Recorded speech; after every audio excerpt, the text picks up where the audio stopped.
Lucky जब bench पर जाकर लेटा तो इतने में राजीव उसे बचाने के लिए आ गया।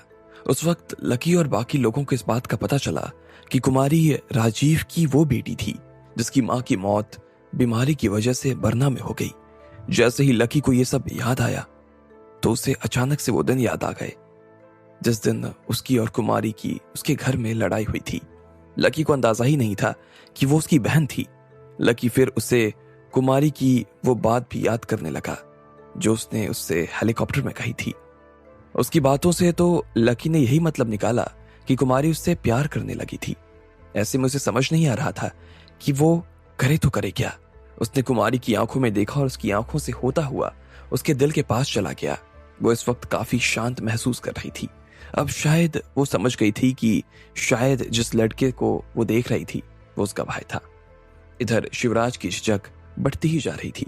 उसे कुमारी के ऊपर सच में बहुत दया आ रही थी और वो उससे माफी मांगना चाहता था, लेकिन उसे लकी को सजा देना काफी जरूरी था। अब हर कोई उसके इस निर्णय का इंतजार कर रहा था।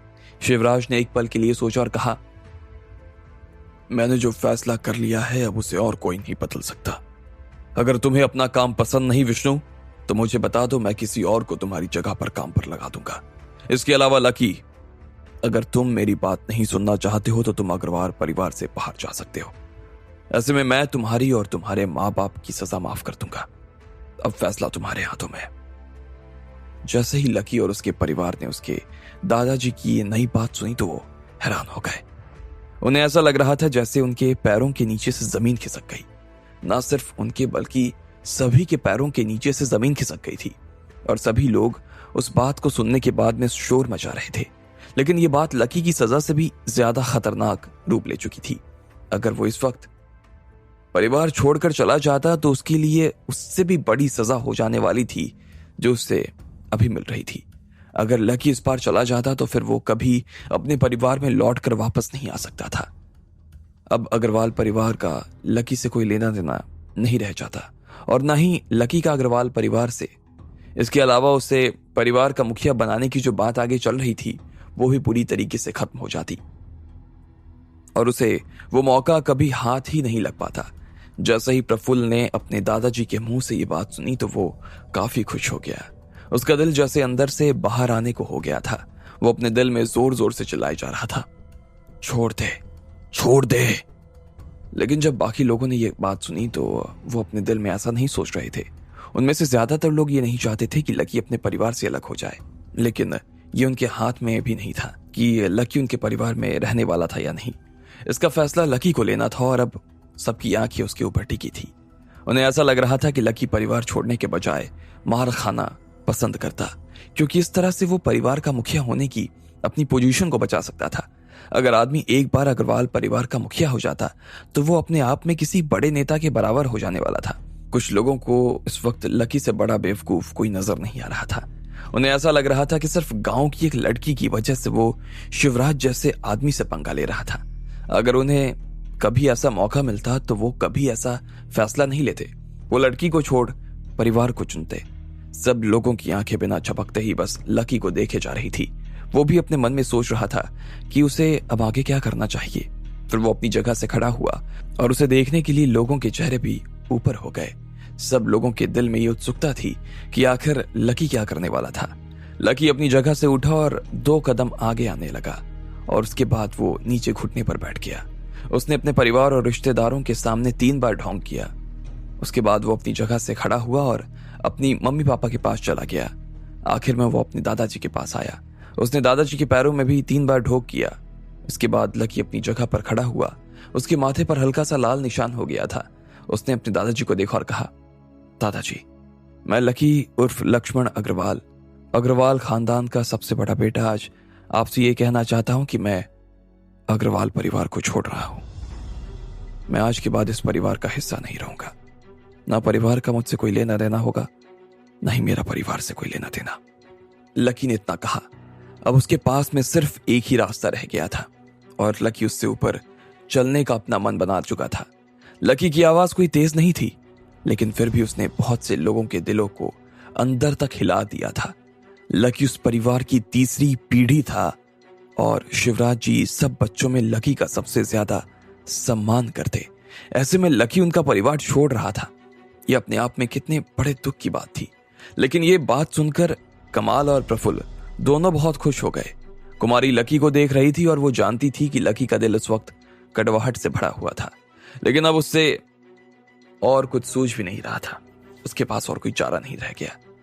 छोड़ना चाहते हो? ठीक है, फिर छोड़ दो। शिवराज ने लकी की आंखों में मुस्कुराते हुए देखा और कहा। उसके बाद धीरे से उनकी आंखें भी नम हो गई। उसमें आंसू साफ दिखाई दे रहे थे।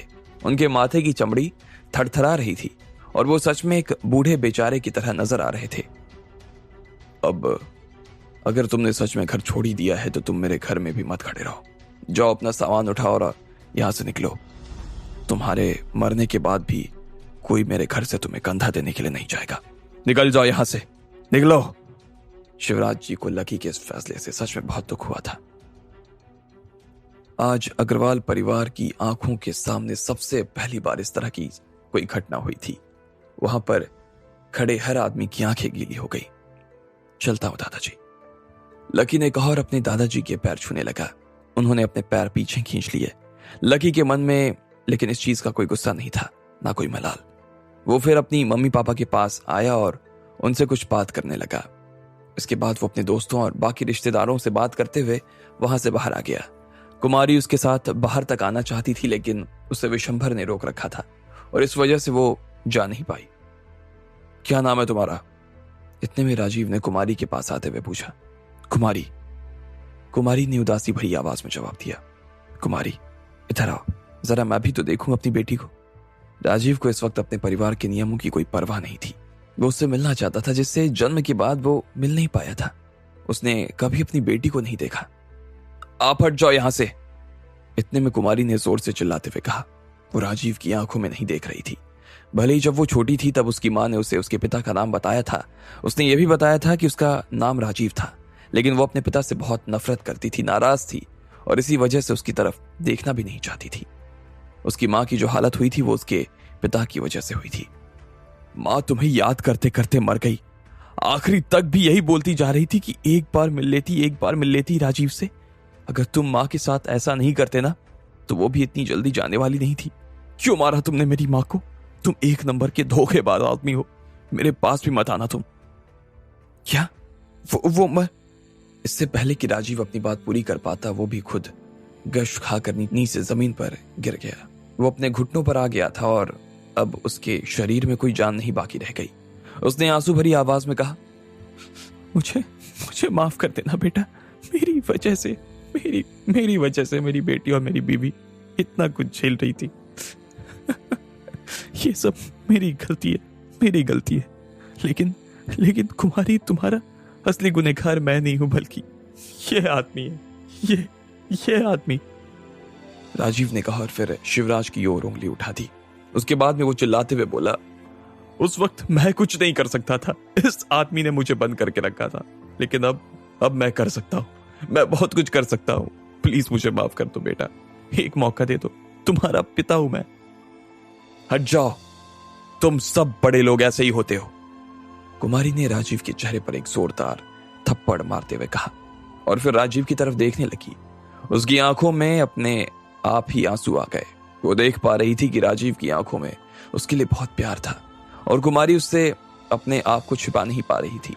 उसने अगले ही पल अपने आप को ढीला छोड़ दिया और राजीव की बाहों में जाकर जोर से चिल्लाते हुए बोली, पापा, आपने ऐसा क्यों किया हमारे साथ? क्यों किया?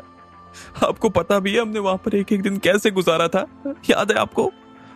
कुमारी को आज भी याद है, जब वो दूसरे बच्चों को अपने पिता के साथ देखती तो उसे अपने पिता की बहुत याद आती। वो इस सवाल का जवाब अपने माँ से मांगने की कोशिश करती, लेकिन उसे कोई जवाब नहीं मिलता। आज चाहकर उसे उसका जवाब मिला। ऐसे में जब बेटी और पिता का मिलन हो रहा था तो शिवराज भी इस मिलन के बीच में नहीं आ रहा था और वो बोले, कुमारी बेटा, ये बहुत अच्छा हुआ कि तुम अपने पिता के साथ आ गई। तुम्हारे पिता को तुम्हारे लिए पिछले 20 सालों में जो कुछ करना था वो अब करेंगे, जरूर करेंगे। उसके बाद शिवराज ने पार्टी को आगे बढ़ाने के लिए कह दिया, लेकिन वहां पर किसी को भी अब अच्छा नहीं लग रहा था। केक काटने के बाद शिवराज खुद भी अपने कमरे में आराम करने के लिए आ गया। इधर प्रफुल्ल का परिवार लकी के चले जाने की वजह से काफी खुश था। कमल ने तो अपना गिलास प्रफुल्ल के सामने उठाया और बोला, मान गया बेटा, तुम्हें मान गया। प्रफुल्ल भी अपने पिता को देखकर मुस्कुरा रहा था। ना तो उसने अपने पिता के साथ में ग्लास लड़ाया था और ना ही उसकी बात का कोई जवाब दिया। उसके हिसाब से उसका बाप उसके किसी काम का नहीं था। यह लड़ाई उसकी खुद की ही जीती हुई थी और उसका बाप सिर्फ यहाँ जश्न मनाने के लिए आ गया था। उसके लिए उसके पिता का वही हाल था जैसे उसके लिए अब शांतनु का रह गया। अब उनसे बात तक करने को वो राजी नहीं था। ठीक इसी वक्त कमल की आंखों में प्रफुल्ल की इस हरकत की वजह से गुस्सा नजर आने लगा, लेकिन उन्होंने अपने गुस्से को दबाया और फिर मुस्कुराते हुए चुपचाप शराब पी ली। कमल, चलो ना भैया भाभी से मिलकर आते हैं, देखे तो सही उनके हाल क्या है, निर्मला ने कमल की तरफ देखते हुए कहा। निर्मला हमेशा अपना मुकाबला अभिलाषा से किया करती, लेकिन अब वो बात नहीं रह गई थी। मामला पूरी तरीके से बदल गया था। अभिलाषा के बेटे को घर से बाहर निकाल दिया गया था और अब अभिलाषा के पास में निर्मला से लड़ने का कोई तरीका नहीं रह गया। इधर कमल और निर्मला अपने हाथ में शराब का ग्लास लेकर दोनों की टेबल के पास आ गए। निर्मला ने मुस्कुराते हुए कहा, आज का दिन अच्छा है, हमें खाना साथ में बैठकर खाना चाहिए, क्यों? ये क्या तुम कैसी बात कर रही हो? अभिलाषा के मन में ये बात सुनकर आग लग गई। उसे विश्वास नहीं हो रहा था कि निर्मला इस तरह की बात कैसे कर सकती थी। उसके बेटे ने अपना घर और अपना सब कुछ छोड़ दिया और इधर वो कह रही थी कि आज का दिन अच्छा था। उसे ऐसा लग रहा था कि निर्मला का दिमाग खराब हो गया था। अब आगे क्या होने वाला था? क्या सच में लकी उनके घर से बाहर हो जाता या फिर अभी भी कोई उम्मीद बाकी थी? आपको क्या लगता है, क्या होंगे इन सभी सवालों के जवाब? कमेंट बॉक्स में कमेंट करके हमें जरूर बताएं और सभी सवालों के जवाब को जानने के लिए सुनते रहिए इंस्टा मिलियनेयर सिर्फ पॉकेट एफएम पर।